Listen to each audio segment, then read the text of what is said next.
বন্দে ত্রিপুরা এবং পিএম ই বিদ্যা ডিটিএইচ চ্যানেলে সবাইকে স্বাগত। আজকের আলোচনার বিষয়বস্তু নিট বায়োলজি পরীক্ষার প্রস্তুতি। NEET national eligibility cum entrance test 2026 মূলত এনটিএ পরিচালিত একটি সর্বভারতীয় পরীক্ষা।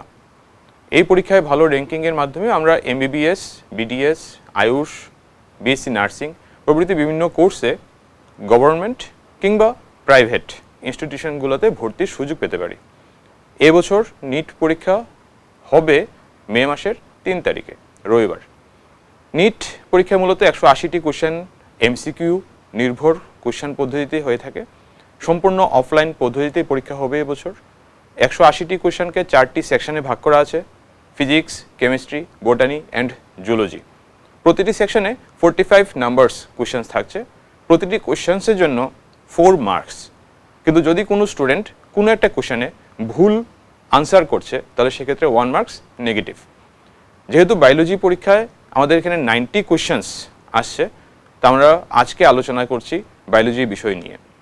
আমাদের সঙ্গে আজকে স্টুডিওতে আছে নেতাজি সুভাষ বিদ্যানিকেতন স্কুল থেকে শিবঙ্কর সাহা। শিবঙ্কর, তোমার নিট বিষয়ে কোনো প্রস্তুতির সম্পর্কে কোনো প্রকার কোশ্চেন থাকলে তুমি প্রশ্ন করতে পারো। স্যার, আমাদের তো নিট পরীক্ষা আর 1 মাস মাত্র বাকি, তা বায়োলজির জন্য এনসিইআরটি বইটাকে কিভাবে পড়ব? Very good question. Actually NEET পরীক্ষায় এনটিএ যা কোয়েশ্চেন পেপার সেট করে, বিগত বছরগুলোতে যা দেখা গেছে টালি করে যে ট্রেন্ড থাকে, 90 to 100% এনসিইআরটি বেসড কোয়েশ্চেন্স থাকে। বায়োলজিতে স্পেশালি 85 to 90% কোয়েশ্চেন্স এনসিইআরটি বই থেকে থাকে।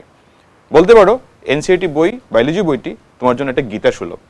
তুমি প্রত্যেকটা স্টুডেন্টকে আমি অনুরোধ করব বা বলবো, এনসিইআরটি বইয়ের প্রত্যেকটা লাইন খুব ভালোভাবে বিশদে ভালো করে রিডিং পড়া, উপর দিয়ে চোখ বুলিয়ে যাওয়া নয়, ভালো করে রিডিং পড়া। স্পেশালি বিভিন্ন জায়গায় যে ডায়াগ্রামগুলি আছে, বিশেষ করে সামারি প্রত্যেকটা চ্যাপ্টারের পেছনে আছে, প্রতিটা চ্যাপ্টারে যে সায়েন্টিফিক কন্ট্রিবিউশন থাকে, এই পার্টগুলোকে খুব ভালো করে মার্ক করে পড়া। ভিজুয়াল রিকল ডেইলি দরকার। ভিজুয়াল রিকলের জন্যই আমরা বিভিন্ন প্রকার ডায়াগ্রামগুলোকে ফলো করব।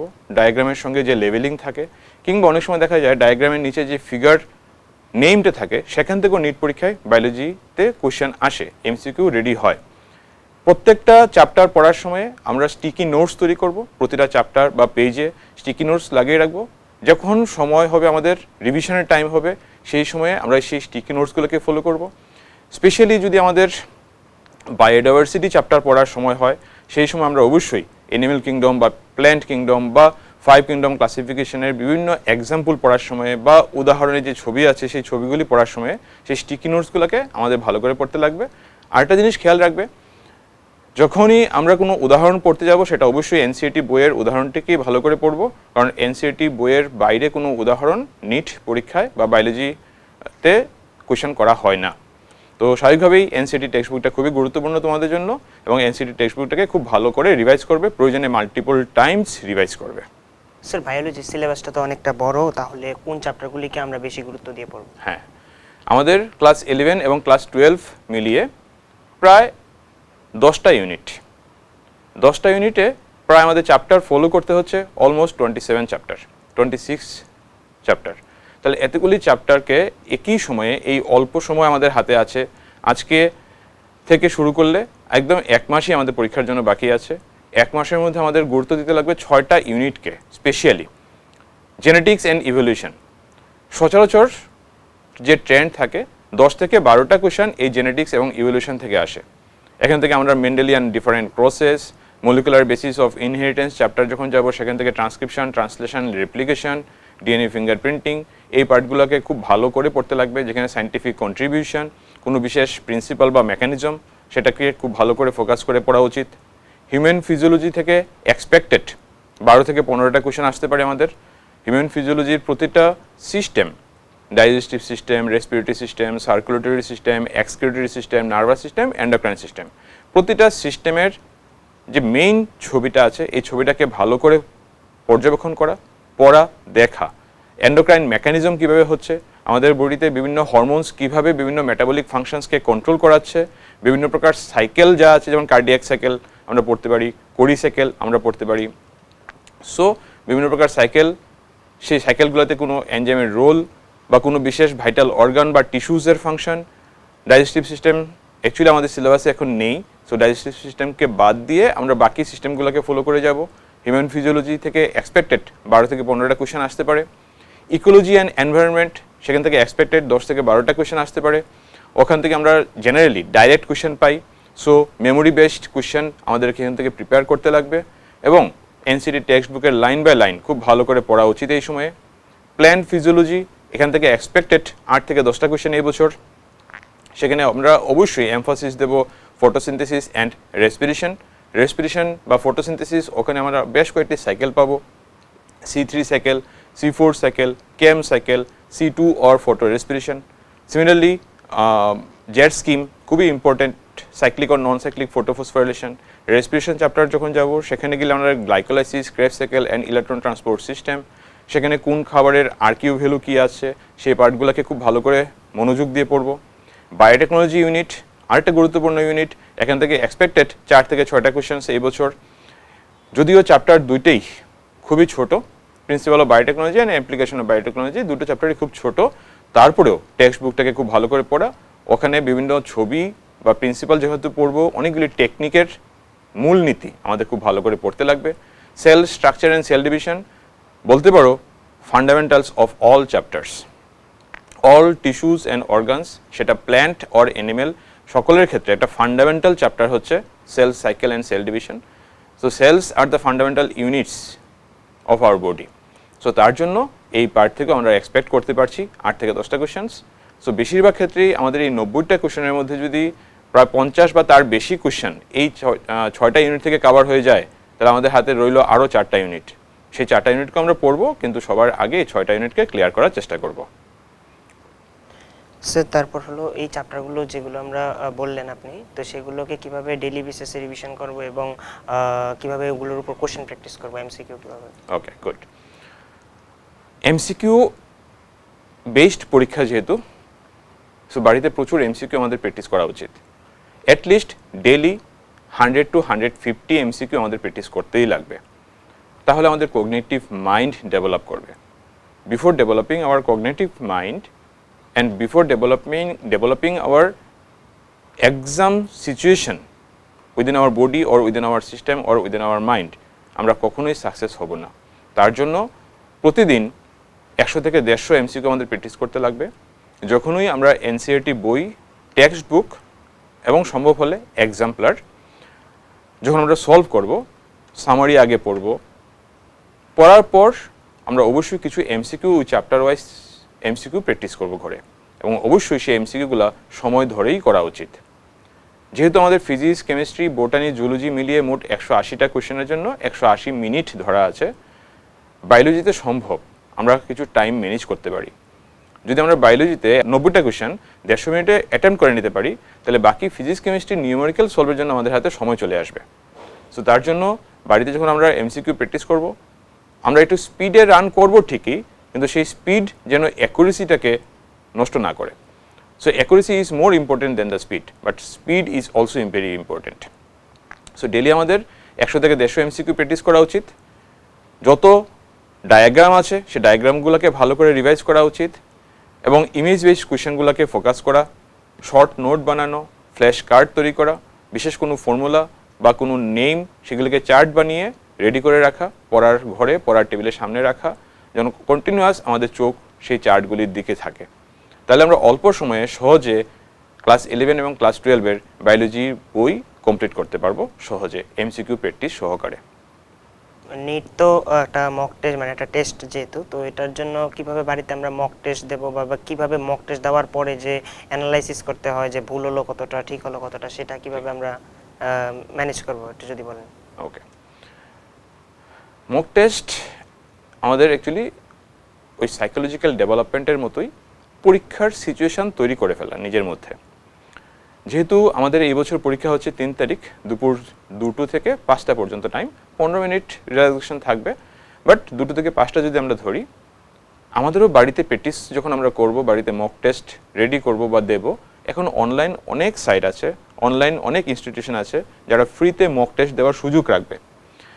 তাহলে আমরা ওই অনলাইন সাইট থেকে ফ্রিতে যখন মক টেস্ট দেবো, ওনাদেরকে রিকোয়েস্ট করতে পারি যদি পিডিএফ তোমাদেরকে সাপ্লাই করে অথবা নিজেরাও আমরা এরকম মক টেস্টের জন্য অনেক বই বাজারে পাওয়া যায়, আমরা বই নিতে পারি। সেই বইগুলি নিয়ে আমরা যখন প্র্যাকটিস করবো সেই 2 থেকে 5টা, দ্যাট মিনস তোমার বডিতে বায়োলজিক্যাল ক্লক চলছে, একটা হরমোন আমাদের সেই বায়োলজিক্যাল ক্লকটাকে মেনটেন করে, যাকে আমরা বলি সার্কাডিয়ান রিদম।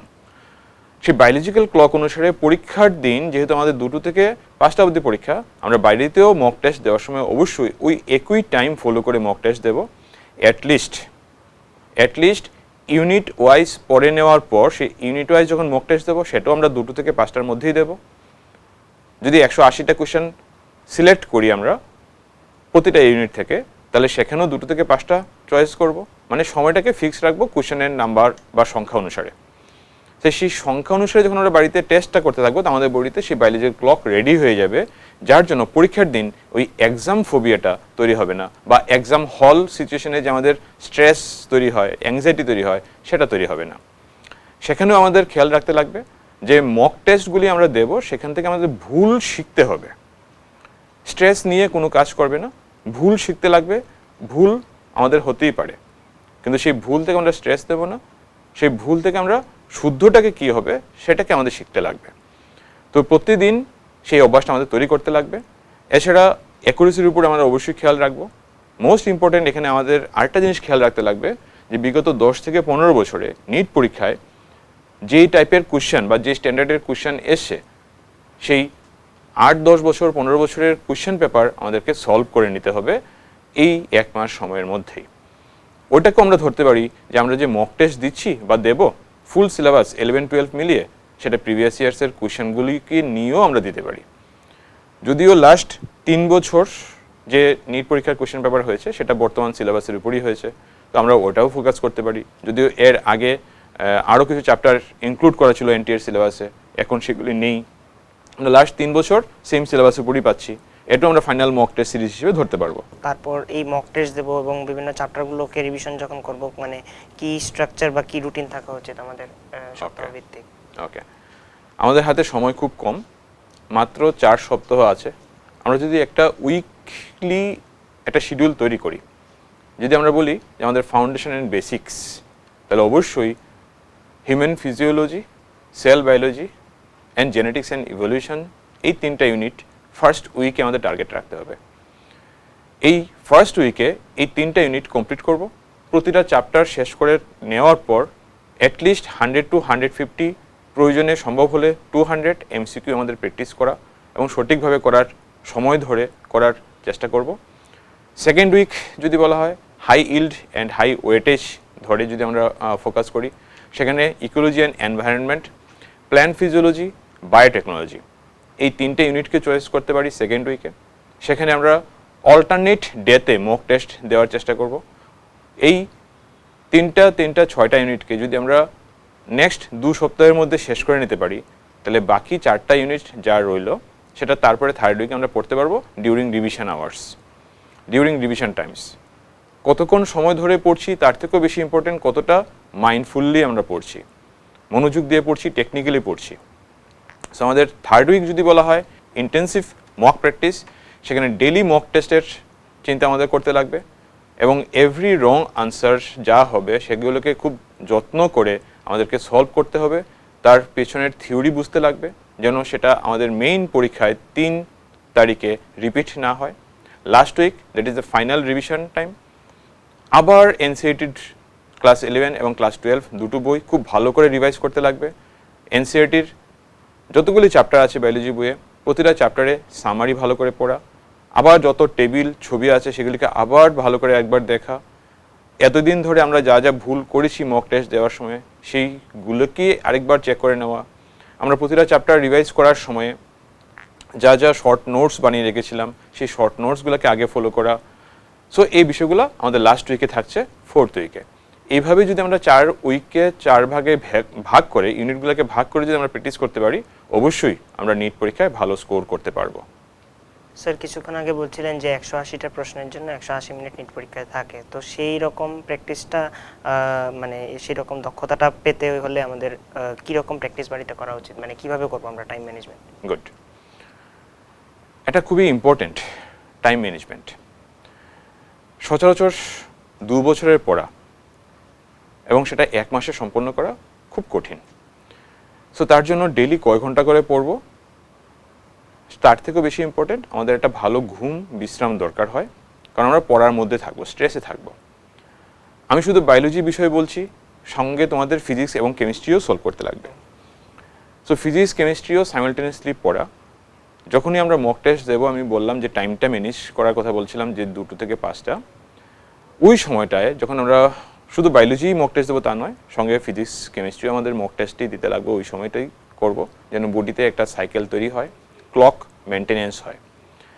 6 থেকে 8 ঘন্টা খুব ভালো ঘুম দরকার, ব্রেকিং স্লিপ যেন না হয়, সাউন্ড স্লিপ যাতে হয় সেই দিকটা খেয়াল রাখতে লাগবে। এছাড়া হাতে একটা ওএমআর শিট নিয়ে প্র্যাকটিস করাটা খুবই ইম্পর্টেন্ট। যখন আমরা মক টেস্ট দেবো, বেশিরভাগ সময় দেখা যায় ইলুশন হয় পরীক্ষার দিন, স্ট্রেসের কারণে, অ্যাংজাইটির কারণে। সেই ইলুশনগুলোকে কমানোর জন্য বাড়িতে ওএমআর রেডি করে ওএমআর শিটেই যদি আমরা প্র্যাকটিস করতে পারি, তাহলে আমাদের খুব ভালো হয়। তাহলে বাবলিং করার সময় আমাদের ভুল হবে না। অনেক সময় দেখা যায়, কারণ অনেকগুলি কোয়েশ্চেন নাম্বার নিচে নিচে থাকছে, প্রতিটা কোয়েশ্চেন নাম্বারের পাশে 4টা করে বাবল আছে। যখন আমরা সঠিক বাবলটাকে মার্ক করতে যাব, ইলুশনের কারণে সাপোজ কোয়েশ্চেন নাম্বার 2 বাবল করছি, দেখা গেলো কোয়েশ্চেন নাম্বার 3 থেকে বাবল করে দিলাম, ওখানে রেকটিফিকেশনের কোনো জায়গা নেই। সো ওএমআর রেডি করে সেখানে যদি আমরা বাড়িতে প্র্যাকটিসটা করতে পারি, তো সেটা খুব ভালো হয়। টাইম ম্যানেজমেন্ট, সেটা তো আগেই বলছিলাম যে এনসিইআরটি বই ফলো করতে গেলে আমাদের কিছুটা টাইম ম্যানেজ করেই পড়তে লাগবে।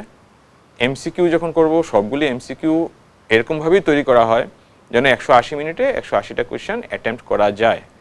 দ্যাট মিনস কতটা বেশি প্র্যাকটিস আমি করেছি, আমাদের ব্রেন কতটা অ্যাডাপ্ট করতে পেরেছে, তার উপর ডিপেন্ড করছে পরীক্ষার হলে সিচুয়েশনে আমি কতটা টাইম ম্যানেজ করতে পারি। তো সেটাই বলবো যে অ্যাটলিস্ট 8 থেকে 10 ঘন্টা খুব ভালো করে পড়া, প্র্যাকটিস করা, 6 থেকে 8 ঘন্টা ভালো ঘুম দরকার। সো এই অভ্যাসটা যদি আমরা করতে পারি। আর আরেকটা মোস্ট ইম্পর্টেন্ট থিং, যে 2 বছরে আমরা পড়িনি এমন কোনো নিউ টপিক নিয়ে এখন চিন্তা ভাবনা কেউ করবে না। সব পুরনো পড়া, যা নলেজে আছে সেই নলেজটাকে রিকভার করা এবং যাকে আমরা বলতে পারি আবার অভ্যাস করে নেওয়া। নতুন করে কোনো টপিকের চাপ এখন না নেওয়াই ভালো, পুরনোগুলোকে রিভাইজ করাটা সবচেয়ে বেটার এবং বুদ্ধিমানের হবে। সো এই ওভারঅল যে আমাদের প্র্যাকটিস সেশন থাকবে 1 মাসের মধ্যে, সো এই 1 মাসের প্র্যাকটিসটা খুবই ইম্পর্টেন্ট। আমি যে 4টা ইউনিট আলোচনা থেকে ছেড়ে গেলাম, ফার্স্ট হচ্ছে বায়োডাইভার্সিটি। এটা একটা ইম্পর্টেন্ট ইউনিট, কিন্তু শুরুতে যদি আমরা বায়োডাইভার্সিটি ইউনিট নিয়ে ভাবতে থাকি এবং বায়োডাইভার্সিটিকে আগে কিভাবে শেষ করব সেটা ভাবি, তাহলে অবশ্যই আমরা টাইম ম্যানেজ করে পড়তে পারবো না।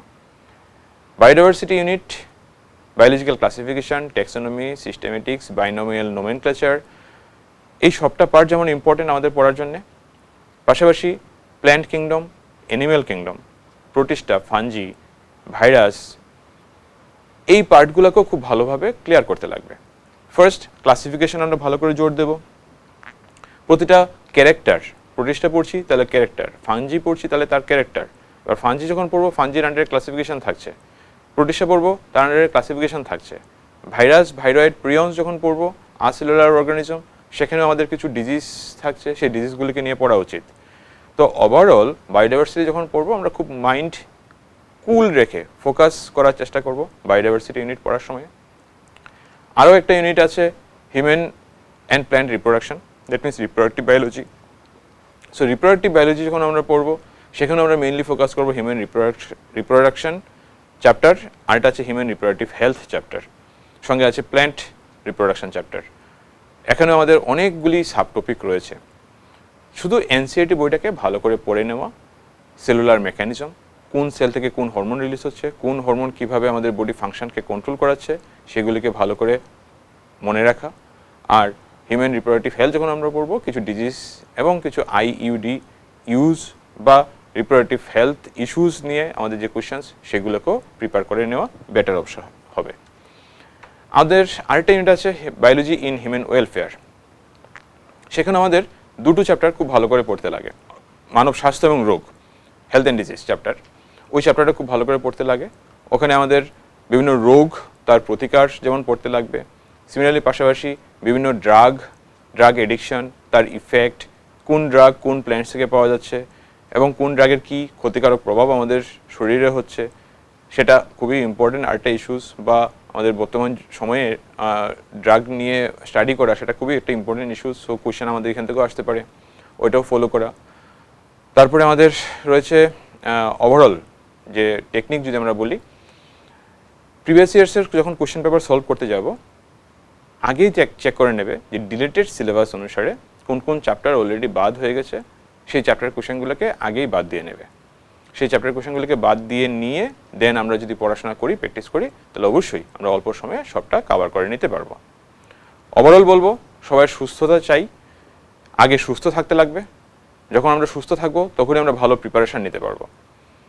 এবং শুধু বিশ্রাম নেওয়া বা শুধু খাবার খাওয়া বা শুধু ঘুম তাই নয়, আমাদের খাওয়ার মধ্যেও একটা অভ্যাস তৈরি করতে লাগবে। ইট স্মল বাট ফ্রিকুয়েন্টলি ইট, এটা খুব ইম্পর্ট্যান্ট। একসঙ্গে বেশি করে খেয়ে নেওয়া নর্মালি যেটা আমাদের অভ্যাস, সেটা না করে, কারণ বেশি করে খাবার খেয়ে নিলে আমাদের লেথার্জি আসবে, এতে আমাদের ঘুম বেড়ে যাবে। সো সেটা না করে অল্প খাবো কিন্তু ঘন ঘন খাওয়ার অভ্যাস করতে পারি। আগামী একটা মাস অন্তত দিনে যদি আমরা 5 থেকে 6 বার খাই, তাতে দেহের কোনো ক্ষতি হবে না, বাট আমাদের বডিতে কন্টিনিউয়াস গ্লুকোজ সাপ্লাই, ব্রেইন সেলগুলোতে কন্টিনিউয়াস গ্লুকোজ সাপ্লাই বজায় থাকবে। প্রায়োরিটি বেসিস আমাদের কমপ্লেক্স কার্বোহাইড্রেট এই সময় নেওয়াটা better. Oats, brown rice, whole wheat, millets, যেগুলো থেকে কন্টিনিউয়াসলি আমাদের ব্রেইন সেল, বডির প্রত্যেকটা সেলে, মাসেল সেল, প্রত্যেকটা জায়গায় গ্লুকোজ সাপ্লাই কন্টিনিউয়াস থাকবে, যা আমাদের এনার্জি দেবে স্টাডি টাইমের সময়। এছাড়া হাই কোয়ালিটি বেসড প্রোটিনস, ডিম, দুধ, পালসেস বেশি খাওয়া উচিত। এই সময় মাছ মাংস একটু কম খেলেও কোনো অসুবিধা নেই। আর এই যে আমাদের ওয়েদার, এই ওয়েদারে ভালো রাখাটা, দেহের স্বাস্থ্য ভালো রাখাটা খুবই একটা চ্যালেঞ্জিং। সো এটা আমাদের খেয়াল রাখতে লাগবে। সো ওভারঅল আমি বলবো যে এই সময়ে আমরা যদি ভালোভাবে প্রিপারেশন নেই, তোমরা ভালো করে পরীক্ষা দিতে পারবে এবং তোমাদের ভালো ফলাফলের আমি শুভকামনা করছি।